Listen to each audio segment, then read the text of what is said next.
And thank you all for coming tonight. I understand that the Miami Heat is debuting against your local sports franchise. So I have promised that I will be finished lecturing by around 8 o'clock so that those of you in this sports facility have time to decamp immediately to your local TV set and get some real entertainment. So I want to talk to you tonight about this book, which I turned into my editor a few weeks ago. It's a good feeling, yeah. And so I'm kind of trying things out. I even have a little bit of a text, which I don't normally have. So be patient and be ruthless in our conversation. And I hope you see, just how surprising this book turned out as someone who wrote a book about a heat wave in which hundreds of people died, largely alone. So we're going to go in a different direction. So off we go. Now, I know that this is a big sports town, and major sports events are central to your life here, so I want to start by reminding you of an event that you probably don't need reminding of because it's so important in your memory. I'm referring, of course, to the September 30th, 2007 championship of the Brooklyn Kickball Invitational Tournament, right? You remember this? Yeah.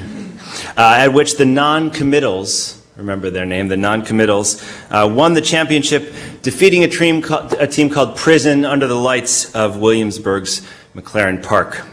Now, the teams were comprised mostly of young and middle-class adults in their 20s and 30s, people who play regularly in the local kickball league.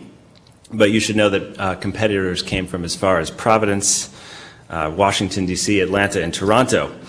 There is, in fact, a World Kickball Association, which in 2009 hosted 72 teams and 1,500 players at its Founders Cup in Las Vegas. The association calls this game the New American Pastime, and we can judge whether or not that's a good title. But in at least one way it isn't, and that is because the game is no longer restricted to the United States. There are already kickball teams in England and India, and they are eagerly seeking new franchises. Now, it's hard not to interpret the rise of this surprisingly popular game, a childhood game, as a symbol of a historically new life stage that those of us who ply in the field of sociology call the second adolescence. Maybe you've heard this term. In Chicago, my hometown, one organization's ad for a kickball league claimed that recess was never this much fun. And its campaign for what you see here, a dodgeball league, right, that follows naturally, promises that as an adult you can relive the glory days on the playground. Now, playing children's games on weekends is not the only way that contemporary young adults revisit adolescence, and I'm looking for some nods of acknowledgments from the students in the room. Young people stay in school longer than previous generations have, knowing in part that the job market rewards them for being well-trained and flexible, and guessing that it's unwise to make a commitment to a career path or a job that's not going to make a commitment to them.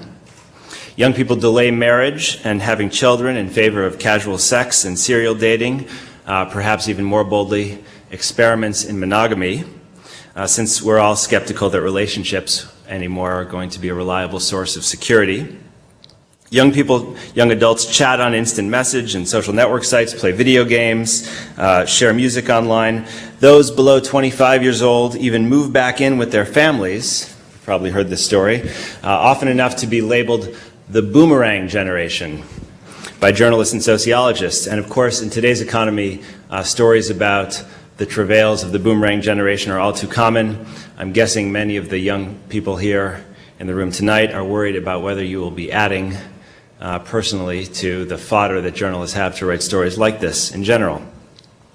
But I'm here tonight to tell you that viewed historically, this boomerang label is completely undeserved. I don't know if that's much consolation to those of you graduating in the spring. And so is the view that by indulging in a second adolescence or an extended adolescence, contemporary young adults are neglecting to grow up. As the Stanford sociologist Michael Rosenfeld has shown, today, in fact, a much smaller percentage of single Americans in their 20s live with their parents than at any point in the past. And while it's true that the prevalence of people between the ages of 25 and 34 who live with their parents has gone up just a little bit since the 1960s. That increase has been pretty moderate, from 11% to 14% for men and from 7% to 8% for women, so not especially significant at all. But what is a more significant change in the culture of young adults is that people have broken away from their family homes. So, for instance, in 1950, only 1% of unmarried people between 18 and 29 lived alone, whereas just a little under 10% do, so this is a more substantial change. Or what you see here is that in 1950, just 11% of unmarried people aged 20 to 29 lived apart from their parents at all, whereas today about 40% do. Right? And these are much more substantial changes. And in recent decades, a growing number of 20 and 30-somethings have come to view living alone as a key part of the transition to adulthood. It might be the thing that defines the transition to adulthood these days. And in the large urban areas where it's most common, young professionals see having a home of one's own as a mark of distinction and success, and moreover believe that living with roommates or, God forbid, one's own parents is undesirable at best. And we can understand why that is. Living alone offers many advantages. It grants us sexual freedom and facilitates experimentation of all kinds. It gives time to mature and to develop and to search for true romantic love. It liberates young people from difficult roommates, including good friends who turn out to be better friends when they don't have the bedroom next door. And it enables us to socialize when and how we want to, and it enables young people to focus on themselves as much as they need. I want to be clear that none of this is easy, and in fact, no matter how desirable it might be at any point in life to live alone, developing the capacity to live alone involves confronting intensely personal challenges, which I explore in my book, using solitude to develop and deepen self-knowledge, for instance, and not to avoid it, managing loneliness so that it doesn't spiral into depression or despair, learning to take care of oneself, turning one's home or one's residence into a home. All of these tasks can be daunting, but those who take them on report that they're essential because they help to develop skills that are not important only for living alone, but also for living. You probably know that the contemporary view of living alone as a productive experience is not an entirely novel thing. It grows out of a quite rich historical legacy. The monastic tradition, which has roots in ancient China, Egypt, and Syria, valorized asceticism as a path to knowledge and a meaningful life. Go sit in your cell, said the 4th century hermit Abba Moses, and your cell will teach you everything. In practice, though, few hermits were true solitaires. Whether they were living in the deserts or in the outskirts of a town, they typically lived in settlements shared by other men, and they congregated with them for a whole variety of purposes. So solitude was just one part of the monastic experience.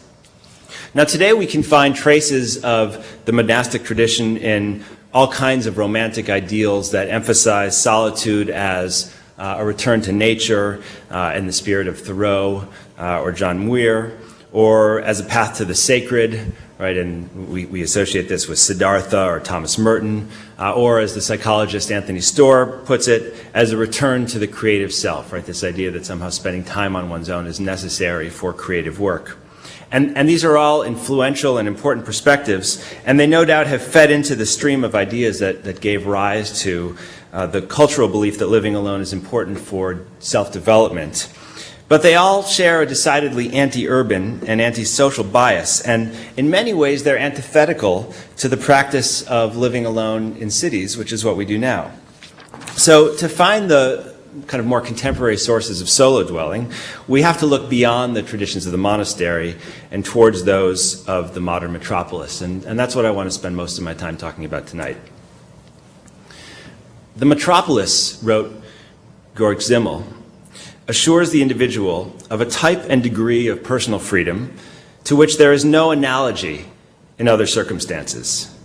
Now, Simmel was fascinating because unlike so many of his contemporaries, including great intellectual figures like Nietzsche and Ruskin, He doubted that a less urban existence was a more virtuous or meaningful one. In fact, just the opposite. He wrote that small-town life imposed such limits upon the movements of the individual and his relationships with the outside world and on his inner independence and differentiation that a modern person could not even breathe under such circumstances. The city, in contrast, offered possibilities for what he thought of as social evolution, because in it the individual's horizon is enlarged, and one gains a degree of personal freedom beyond the first jealous delimitation was his concept. I love that idea, the jealous delimitation of the family or the neighborhood or the religious community. And an individual could participate in any one of the number of social groups that were close by. Zimmel insisted that modern urban culture liberated residents to cultivate the very parts of themselves that the small town, the village, the kind of traditional community repressed. He wrote that individual freedom is not only to be understood in the negative sense as the mere freedom of movement or emancipation from prejudices. Instead, its essential characteristic is to be found in the fact that the particularity and incomparability which ultimately every person possesses is actually expressed and allowed a chance to come to life. So in cities, Zimmel argued, we follow the laws of our inner nature, and this is what real freedom is. Now, for city dwellers at the turn of the 20th century, being liberated from the tight grip of the family or religious traditions or the surveilling eyes of neighbors was exhilarating. And it's commonly argued that modern culture helped usher in an era of great creativity and aesthetic experimentation, giving rise to avant-garde movements of all kinds, surrealism, Dadaism, the Bauhaus, you know it from your art history courses. But I want to emphasize the fact that modern urban culture also induced extraordinary innovations in what Zimmel would have called the everyday techniques of living, because they allowed residents who gave up their old world habits to develop new ones for a more modern social scene. Now, from today's perspective, the act of taking a place of one's own hardly appears peculiar or unusual. But at the turn of the century, one needs to understand that this was a bold and provocative way to use one's social liberties. Not that young single adults were uncommon. In fact, in 1890, there were more single men as a proportion of all men in young men under 35 in the United States than there would be until about 1990. So the point is not that it was uncommon to be single. In fact, at the time also the average age of first marriage was higher than it would be for another century, about 26 for men and 22 for women. But the important distinction to make is that hardly any of these young people lived alone. About half of young unmarried men and even a greater proportion of unmarried women live with their families, just as they do in many parts of Southern Europe today. And nearly all of those who left their family home to live in a distant neighborhood or to work in a different neighborhood didn't get a place of their own. Instead, they rented a room from another family or, to the growing dismay of social workers or sociologists even, moved into a rooming house. And that's where we're going next. Rooming houses were popular among people in the skilled trades who made a steady but relatively modest income and wanted to escape surveillance. But their abundance and accessibility made them attractive for many migrants to the city. The architectural historian Paul Groth wrote that hotel life could be virtually untouched by the social contract and tacit supervision that was found in a family house or an apartment that was shared by a group. And this fact generated enormous anxiety among moral reformers at the turn of the century, moral reformers of all stripes, who feared that living outside of a family home would lead to isolation and a host of other social problems. They feared that social living would be dangerous for men because it would make them selfish and vulnerable to wanton impulses, and for women because it would make them lonely and depressed. And it wasn't just the kind of more prude social reformers who felt this way. As early as 1856, the great poet Walt Whitman authored Wicked Architecture, an essay in which he listed the personal consequences of boarding house life as listlessness, emptiness, sloth, nerves, dyspepsia, flirtations, prodigality, vain show, perhaps might not we say, immorality, nay, infamy. And in the classic 1920 field study from Harvey Zorba, The Gold Coast and the Slum, a great urban sociologist from Chicago lamented that the typical rooming house has no dining room, no parlor, no meeting place, and it's no surprise then that few acquaintanceships would spring up there. He argued that the keeper of the rooming house has no personal contact with or interest in his roomers. This is a relatively bleak picture, as I'm sure you'll agree. Now, along with many of his contemporaries in the social sciences, Zorba argued that solo dwelling was one of the key urban conditions that generated personal disorganization. This was a big concept for sociologists in the early part of the 20th century. In addition to personal disorganization, it led to social anomie, another thing to fear. And to illustrate this point, in this book, The Gold Coast and the Slum, Zorba puts up these maps of the city of Chicago where you can see the areas that have high concentrations of people who live alone and high concentrations of rooming houses, and they also had, he showed, high concentrations of suicide. Right? And for those of you who know the history of sociology and the work of Durkheim, this was this incredibly telling statistic about the danger of modern life. In fact, however, many city dwellers relished the anonymity of furnished rooms because it liberated to live by what Zimmel would have called their own inner laws.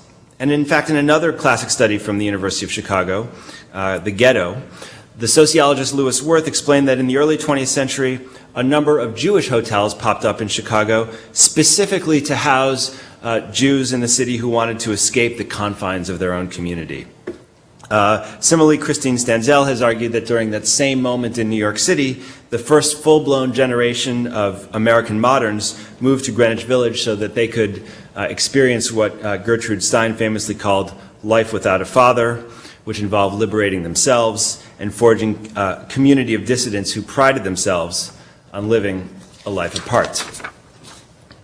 Now, the village of the early 20th century is famous for its intellectuals and artists, activists and eccentrics, but even more ordinary villagers enjoyed the freedoms available there as well. Women's ability to find work in the paid labor market was a key part of this self-actualization because it gave women a degree of financial autonomy as well as a way to break out of the domestic sphere and participate in public life. The bohemian culture of the village was not entirely due to the spirit of its residents, which is the story that's commonly told. The neighborhood's spatial arrangements, its narrow, windy streets, its intimate cafes, salons, and saloons, and its great central gathering place, Washington Square Park, provided both privacy for personal experimentation and also a kind of zone for self-expression and public display. At the beginning of the 20th century, the area had an unusually high number of tenement buildings that warehoused large families. But what's extraordinary when you really look closely at the neighborhood is that over the subsequent decades, the builders developed a large supply of small and relatively inexpensive residential units in rooming houses and apartment buildings, places that enabled modern men and women of the place where everything happens first to begin living alone. In 1917, the first all-bachelor apartment house in New York City was erected there, and by the 1920s, developers were taking the kinds of buildings that you're looking at here and converting family apartments into much smaller units where men as well as women could live by themselves.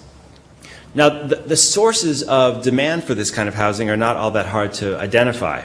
Between 1920 and 1930, the population of children under 14 living in Greenwich Village dropped by more than 50%, which is really startling. And by 1930, about 50% of adult men in the village were unmarried, as were 40% of all adult women.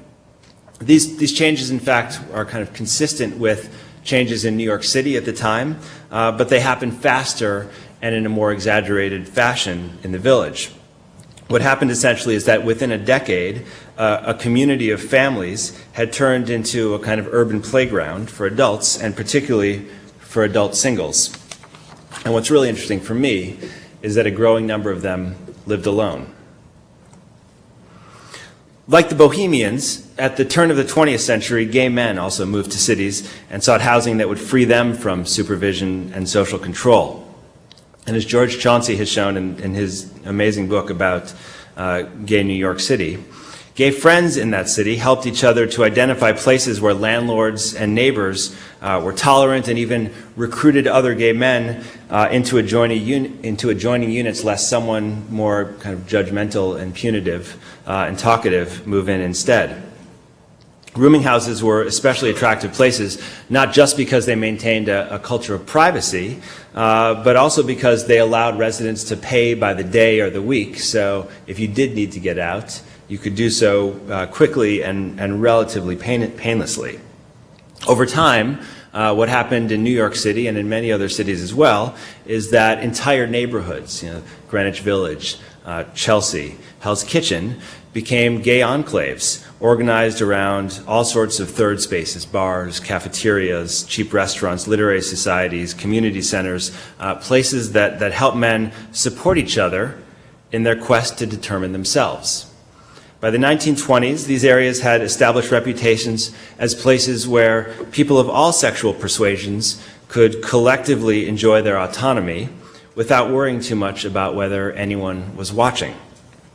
In fact, before long, people went to New York City's bohemian, bachelor, and gay neighborhoods precisely so that they could watch, if not also participate, in their distinctive cultural scenes. And while it's well known that during the Harlem Renaissance, middle-class whites traveled uptown to get a taste of that neighborhood's exotic jazz clubs and intoxicating nightlife, but we don't often think about going downtown in the same way. But in fact, they were going to the Village and to other places to sample the cultural offerings in a very similar way. The Village became a place that attracted visitors at all hours. At night, its busy streets and buzzing cultural institutions transformed the area into a kind of theater for a new modern lifestyle.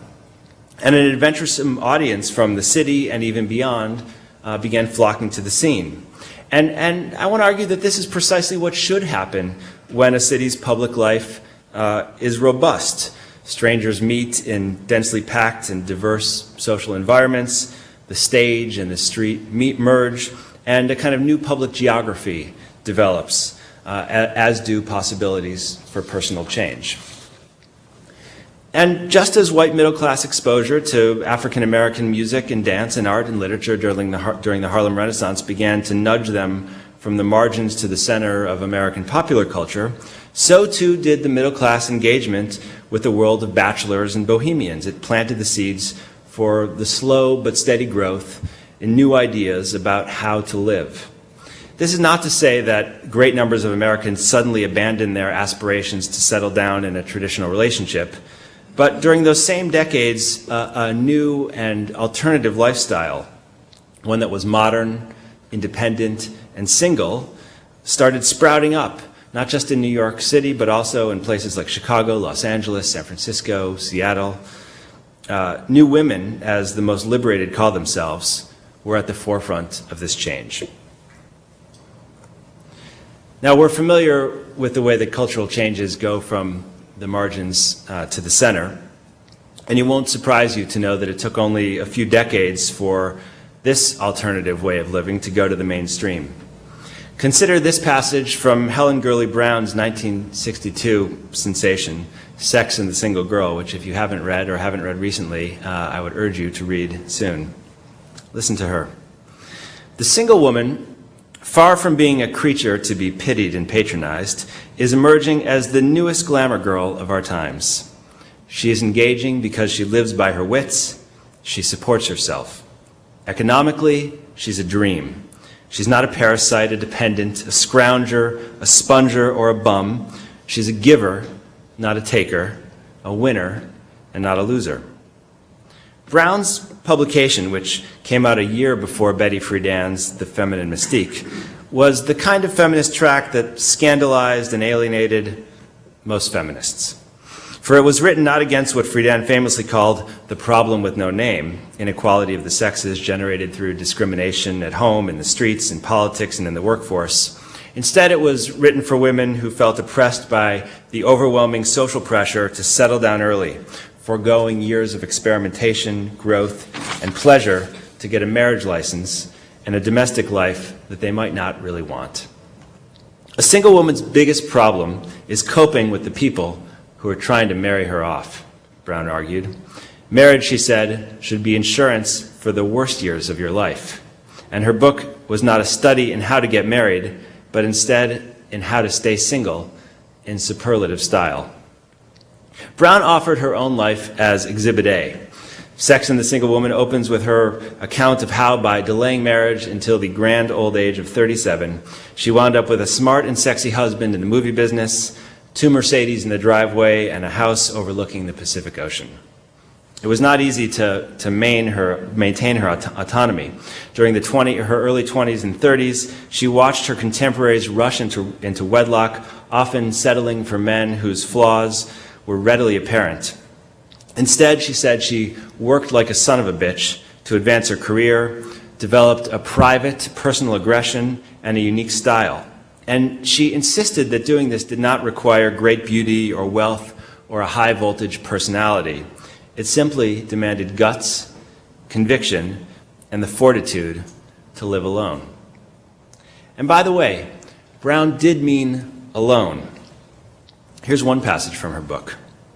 Roommates are for sorority girls. You need an apartment alone, even if it's over a garage. The benefits of living alone were innumerable. With a home of one's own, a single woman could have time and space to cultivate herself without the social pressure of family or friends. She could work late without worrying anyone. She could furnish her mind through reading, change her appearance as she saw fit. Most of all, she gained privacy, and with that, the freedom to experience a more adventurous and libidinous life. The single girl, she argued, has a better sex life than most of her married friends. She never must be bored with one man per lifetime. Her choice of partners is endless, and they seek her. Now, Brown didn't propose living alone as a means for subverting marriage.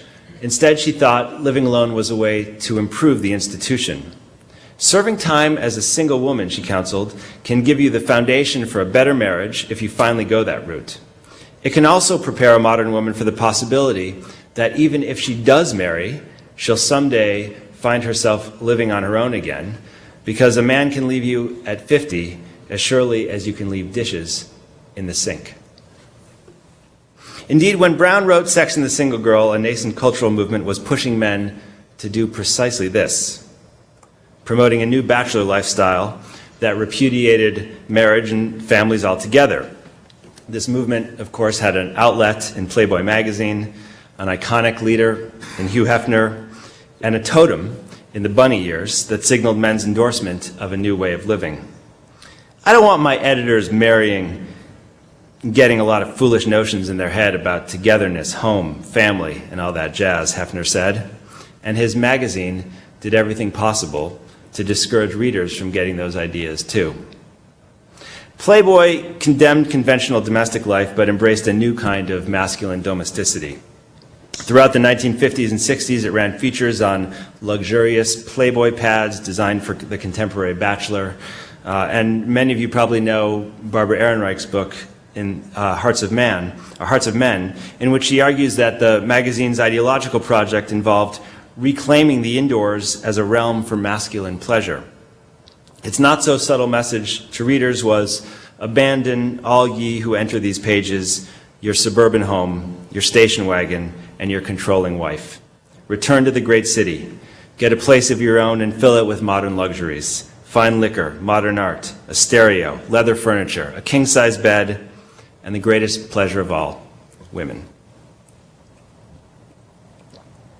Playboy loved women, Ehrenreich wrote. Large-breasted, long-legged, young women anyway, and it hated wives. Marilyn Monroe graced the cover of its first issue, which included an article making an attack on alimony and a story about Miss Gold Digger of 1953.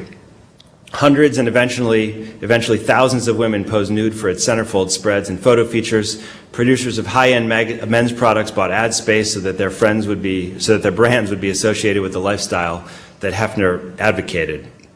Real women were welcome in Playboy's private home, particularly if they were fun-loving, nubile, liberated, the kind that the magazine celebrated. And Hefner famously surrounded himself with bunnies, first in a Chicago apartment and eventually in the famous Los Angeles mansion, and of course took on several lovers at a time. His policy was always straightforward. Women could visit, spend a night, or many more, but they shouldn't get too comfortable or seek emotional commitment. And they certainly shouldn't expect him to settle down. Hefner's bed may have been open, but in the end, it was his bed alone. Not that he had to make it. By the 1970s, solo dwellers of both sexes benefited from the dramatic expansion of the service economy, including home cleaning, child care, elder care, food delivery, even laundry. Data from the Bureau of Labor Statistics show that the conversion of women's domestic tasks into paying jobs has been the nation's area of greatest job growth since the 1970s. And there's a simple reason for this. Record numbers of women have been moving into the paid labor market. In 1950, for instance, about 1/3 of all adult women participated in the paid civilian labor market. In 1970, it was closer to 45%. And during that decade, the rates of women's employment rose at a record pace, reaching more than 50% by 1980. As you probably know, more educated women entered the labor force at an even faster pace. Employment for those who had completed some college went from 51%, essentially half, to more than 2/3 in the 1970s, and from 61% to 75% among those who had earned a college degree. As these women left their invisible jobs as uncompensated domestic workers, they generated new demand for other people who could replace them, and the personal service industry has grown ever since. Now, although women's wages lagged far behind men's, and of course they still do, their rapid entry into the paid labor market made it far more easy to achieve independence. The average age of first marriage, which rose slowly during the 1960s, jumped more than a year in the 1970s. And adults didn't only delay marriage during the tumultuous decade of the 70s, they also terminated it at unprecedented rates. This is another astounding and important social change for our story. In 1970, about 700,000 American couples divorced, which compares to about 375,000 in 1960. But by 1980, the figure was truly unprecedented. There were roughly 1.2 million divorces, and a stunning 25% of all marriages that took place in 1970 had been terminated by 1977. What happened is that the U.S., like many other nations in the advanced industrial world, was experiencing a divorce revolution. And this transformation was not due solely to women's increased participation in the labor market. It was also fueled by an emerging moral code that placed one's obligation to care for oneself on par with, if not even above, one's commitment to one's family, right? So if once upon a time it was incumbent on those who wanted to get a divorce to justify that decision to others, increasingly it became incumbent upon them to justify staying in a bad marriage when getting out of it was such a clear option. Barbara Defoe Whitehead argued that beginning in the 1950s, Americans became more acutely conscious of their responsibility to attend to their own individual needs and interests. People began to judge the strength and the health of family bonds according to their capacity to promote individual fulfillment and personal growth. Is this family working for me? Rather than on previous metrics like income and security or class mobility. By the 1970s, a growing number of people began to act as if their capacity to seek happiness autonomously, whether as a playboy, a liberated woman, or simply a single, trumped all other obligations. And during that decade, the freedom to hop from one relationship to the next became a guiding principle for many people. finding a place of one's own was the best way to achieve it. At that same time, the 1960s and 1970s, the housing market facilitated this modern search for autonomy, with inventory in cities expanding much faster than the population because so many middle-class families were moving out. The urban crisis, as it became known, proved itself to be an extraordinary opportunity for unmarried adults who sought out their own apartments in metropolitan settings. In most big cities, middle-class individuals could easily find affordable rental units, and they clustered together in places of their own in a way that allowed them to forge a kind of neighborhood local culture organized around single life. And we probably all know these neighborhoods in cities like Boston today, right? There's Lincoln Park in Chicago, the Marina District in San Francisco, West Hollywood in Los Angeles, Belltown in Seattle. Those of you who do the academic circuit find yourself at dinners in all of these places when you go to conferences there. And what's notable is that these are no longer the kind of bohemian or gay enclaves that they would have been in the early 20th century. This is not just kind of Greenwich Village, New York City. These were places for urban professionals, right? Yuppies, as they were to become known, as well as divorcees. They were full of apartment buildings, both new and newly renovated to meet the needs of an increasingly individuated marketplace of home consumers. Living alone had suddenly become fashionable. Consider how many people were doing it. In 1960, about 6 million Americans lived alone. But by the end of the decade, more than 4 million others had joined them, making for more than 10 million one-person households in the U.S. In the 1970s, the ranks of solo dwellers rose faster and higher than ever before, reaching 17 million by 1980. And of course, the increase was especially sharp in cities. In Manhattan, where I live, the proportion of residential units with just one resident went from 35% in 1960, already quite high, to 46% in 1980. But in San Francisco during that decade, it went from 21% to 39%, in Seattle from 20% to 36%, in Dallas from 13 to 28%, and in many other cities the trends were similar. The numbers of people living alone has continued to increase since the 1970s. It rose slowly during the 1980s and 90s, but then soared in the 2000s. And today, you might be surprised to know that not only does 1 out of every 2 households in Manhattan have just one resident, but there are more than 5 million Americans under the age of 35 who are living in places of their own. That's never happened before. Today, many of the young adults who live alone were brought up to do so. Not explicitly, of course. All children share a home with someone, a family or some institutional provider, and schools are obviously not promoting residential autonomy as a life goal. But today, an unprecedented number of children around the world are developing the desire and the capacity to live alone through another historically novel experience, and that is growing up in a room of one's own. Traditionally, most children in the same family shared a room with each other, if not with their parents. And this was, of course, true for immigrant families who lived in urban tenements and for African American children whose families packed into apartments after migrating to the north. Until recently, it was also true of, in the U.S., native white middle-class families as well, and even of some very affluent ones. According to the census, in 1960, the average family household had 2.4 children and 0.7 bedrooms per child.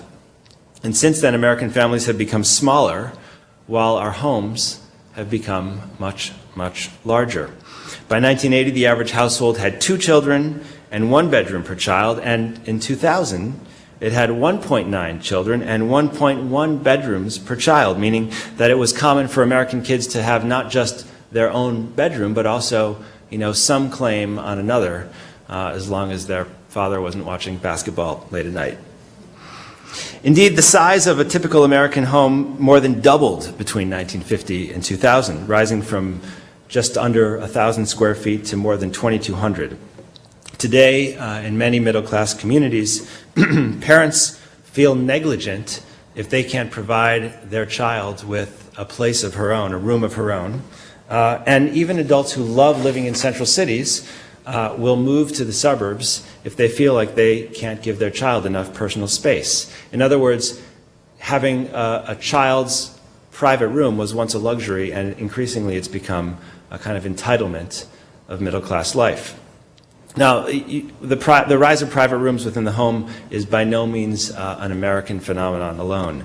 In Europe, the dramatic decline in fertility over the past 50 years has transformed the experience of domestic space, so that between 1960 and 2000, the average number of people in a household across the continent has dropped dramatically, from over 3 to around 2 in England, from over 3 to 2.4 in France, and from almost 4 to about 2.5 in Germany, and I could go on and on. And in nearly all of these nations, the shrinking family has come along, like the US, with a relatively noticeable physical growth of the house and the apartment.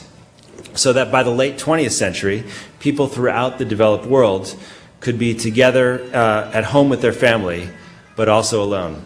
When I'm teaching in New York, I have this rule that if the cell phone goes off, I get to take the phone and make an international call. But when I'm on other people's territory, I respect their local rules. Today, of course, speaking of cell phones, we no longer, so thank you very much for that. We no longer need private rooms to separate into individual environments. A family can share a meal together while also being atomized, with the mother, father, daughter, and son immersing themselves in personal media, where they may well be socializing with other people who aren't there, but definitely not being in conversation with each other. This is the cover image of my colleague Dalton Conley's book. The availability of domestic private sphere for each person in middle-class residences changed the norms of family interaction long before the rise of smartphones and laptops, however. In fact, in a really fascinating comparative study of child-rearing practices among different class groups in the US, the sociologist Annette Leroux noticed that in one typical middle-class family, each child doesn't just have his or her own room. She also saw that except for the times that they share meals, which she said happens maybe every few days in the home she observed, parents and children are very rarely all together. What's happened in contemporary middle-class families, she argues, is that families have become organized around the needs and interests of each individual, grown-up and child included. The children don't play on the same sports teams, they don't play the same instruments, they don't hang out with the same friends, and what happens is the family develops a kind of schedule organized around the life events of each student, right? So the new mantelpiece, the new center of the middle-class family home is the refrigerator, which has the calendar, and you go there to find out what to do. Parents do everything to promote the individual development of each child, and in the process, the children learn to think of themselves as special and as entitled. What she noticed that's somewhat more disturbing is that these children also tend to grow hostile towards one another and competitive with one another in ways that are quite distinctive. For although the middle-class children rarely engage in face-to-face interaction with each other, she saw that references to children hating their siblings were actually much more common in middle-class homes than they were in working-class and poor families, and she was surprised to see that they elicited very little special reaction. In fact, you could read her book and come to the conclusion that things in a middle-class home are really much easier when everyone keeps to herself. In an influential 1958 essay, the psychologist and pediatrician Donald Winnicott argued paradoxically that the capacity to be alone is based on the experience of being alone in the presence of someone, and that without a sufficiency of this experience, the capacity to be alone cannot develop. Really, Winnicott was referring to the relationship between a mother and her infant, and to the developmental process through which a young child learns to feel secure on its own and self-contained when with others, because the reliable presence of a mother conveys the sense that the environment is benign and allows for healthy object relations. I'm sure that this process is still important, But it's important to note, I think, that the children in places like the United States and much of continental Europe who grew up in the decades after Winnicott published his essay had far more opportunity to develop an ability to be alone, and not just because they had private bedrooms. Consider, if you will, the change in the way that child psychologists advise parents to help their infants sleep. For most of human history, mothers and infants slept together. In fact, today, the great majority of the world's mothers and children still do.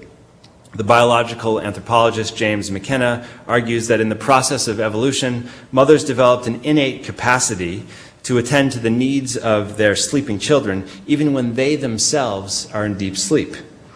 While many cultures have used cradles to support sleeping babies, the crib was not widely marketed to or used by middle-class families until the 20th century.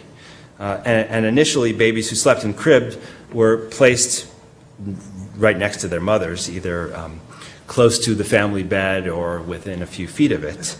But in in 1946, a pediatrician you might know, a guy named Benjamin Spock, Dr. Spock, published the Common Sense Book of Baby and Child Care, in which, among other things, he advised parents to place newborns in rooms of their own so that they could learn to sleep independently while also giving mom and dad some privacy and rest.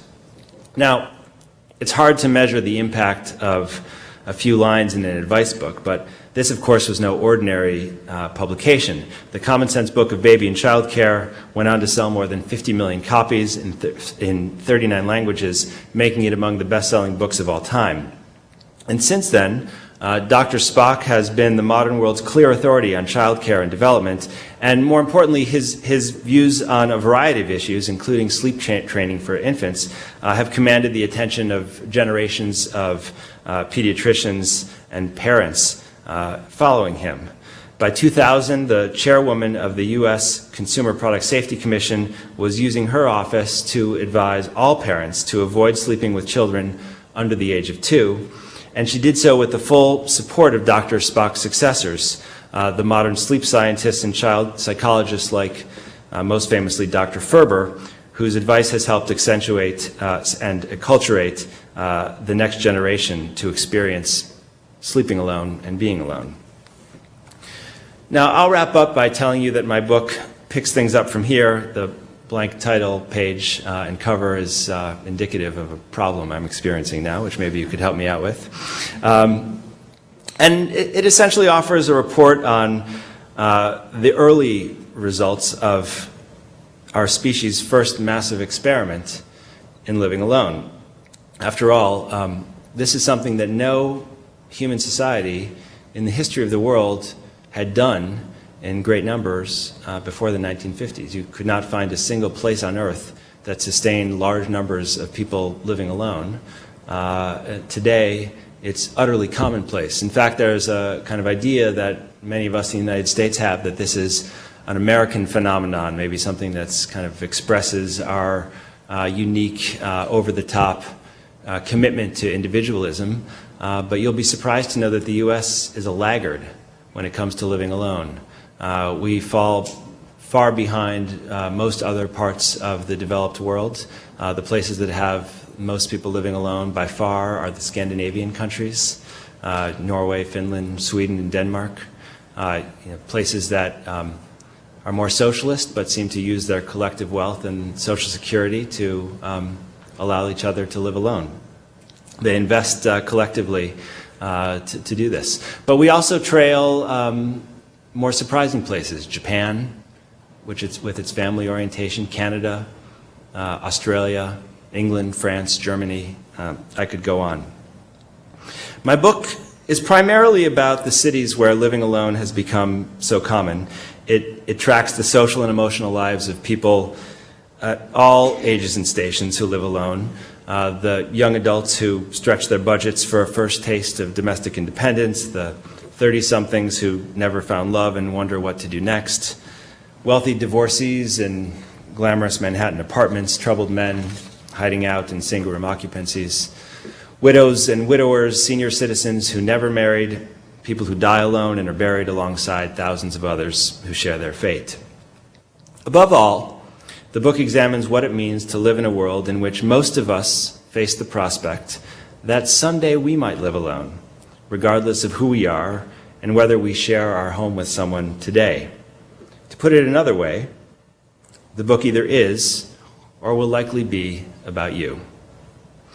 Today, there's an abundance of pop sociology that associates living alone with the rise of loneliness, the decline of civil society, and the demise of the common good. There are lots of disturbing things about living alone, trust me. I wrote a book about one of its most disturbing consequences. But on balance, I think that this line of argument is not just misleading, it's also damaging. Because when we treat living alone exclusively as a social problem, we can't help but overlook the fact that, well, most of us, when presented with other options, moving back with our parents, living with roommates, moving in with our children, opt to go solo. And we also overlook the fact that its emergence has created all sorts of possibilities for our personal, romantic, and social lives, and produced a few benefits too.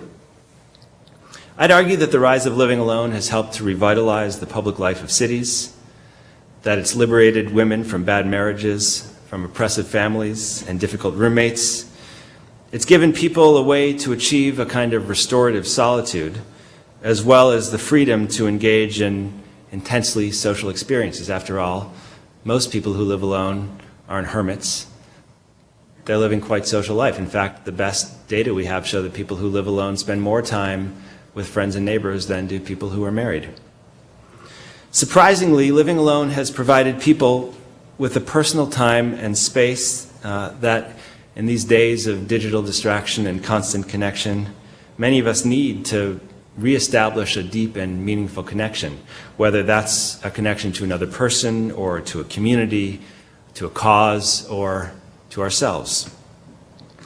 The value of spending time in a place of one's own is something that many cultural traditions have emphasized, but that those of us who live in the world's busiest societies are prone to forget. Durkheim, whom I mentioned earlier,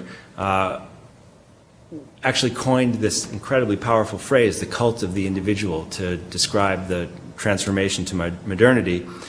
And he's known as a theorist of anomie, but he also believed that private time was essential because it gave individuals that kind of restorative moment in which they might preserve energy and build an appetite for social participation. He was very much like Simmel in this respect. Durkheim and Simmel recognized the allure of autonomy and independence, but they also had a deep and abiding faith in the fundamental human need to come together. And they insisted that individuals, once liberated, would begin searching for something that transcended themselves. Now, I'm aware that I'm here in New England, and so I can't end without remarking that transcendentalists like Emerson and Thoreau had a very similar vision. And they too argued that being alone, and sometimes also living alone, was necessary not because solitude grants us freedom from the burden of intimate social ties, which of course are ultimately a source of the deepest kinds of meaning and security, but also because it allows us a freedom to cultivate ourselves, to develop new, original ideas, and then, crucially, to make a productive return to the world. Finding the time and space to be alone is especially important in the contemporary world, where we spend ever more of our time online and in social media. Today, our friends are everywhere, distractions are ubiquitous, and all too often, our minds are exactly where we are not. Whether we're online or offline, we've become so immersed in social networks that, as your neighbor, the Harvard sociologist Nick Christakis, argues, we've begun to form a human superorganism in which we necessarily have lost some of our individuality. In this context, I think along with the social problems that we know well, we have to remember that being alone and living alone can be an essential countermeasure. Rather than leading to disconnection, it can be exactly what we need to make a productive retreat. Spending time on one's own does more than help restore our distinctive identities and perspectives. It can also generate new ideas about how we might better live together. No matter who we are, no matter how we live today, isn't this our most pressing need? Thank you.